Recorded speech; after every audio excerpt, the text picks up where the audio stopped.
চাওক যোৱা 19 তাৰিখে শিৱসাগৰলৈ দক্ষিণ শালমৰাৰ পৰা 47জনকৈ ব্যক্তি তেওঁলোকে কৰ্মসূত্ৰে শিৱসাগৰলৈ আহিছিলে। ষ্টেডিয়ামৰ কাম আছিলে, যিটো চৰকাৰী প্ৰকল্প হয়। চৰকাৰী প্ৰকল্পত তেওঁলোকে কামৰ সূত্ৰে আহিছিলে।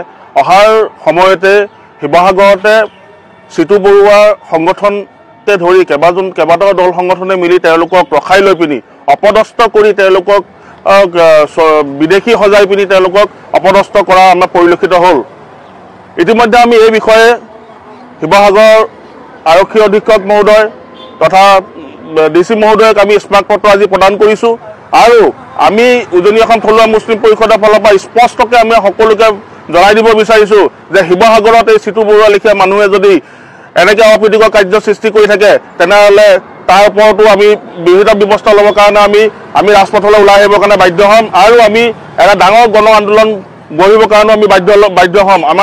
যাতে আমাক এনেকুৱা আন্দোলন কৰিবৰ কাৰণে বাধ্য নকৰায়, সেই হেতুকে আমি চিতু বৰুৱাক আমি ক্ষান্ত থাকিবৰ কাৰণে আমি উজনি অসম থলুৱা মুছলিম পৰিষদে আমি সকীয়াই দিছোঁ। আৰু লগতে আমি গম পাইছোঁ যে চিতু বৰুৱাই যিখিনি কাম কৰিলে সেইখিনি যিসকল লোকক তেওঁলোকে হাৰাশাস্তি কৰিলে সেইসকল লোক দেশীয় জনগোষ্ঠীয় লোক হয়, ইয়াৰে খিলঞ্জীয়া লোক হয়।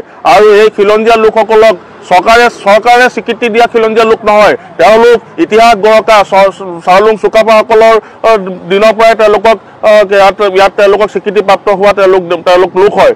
সেই হেতুকে আমি এই সংখ্যালঘু লোকসকলক আৰু আমাৰ জনগোষ্ঠীয় লোকসকলক যাতে বিনা কাৰণত হাৰাশাস্তি নকৰে, সেই হেতুকে আমি সকলো দল সংগঠনকে আমি বিনম্ৰ অনুৰোধ কৰিছোঁ যে তেওঁলোকক আমি হাৰাশাস্তি যাতে নকৰে। যদি হাৰাশাস্তি কৰা পৰিলক্ষিত হয়, উজনি অসম থলুৱা মুছলিম পৰিষদ কেতিয়াও ক্ষান্ত নাথাকিব।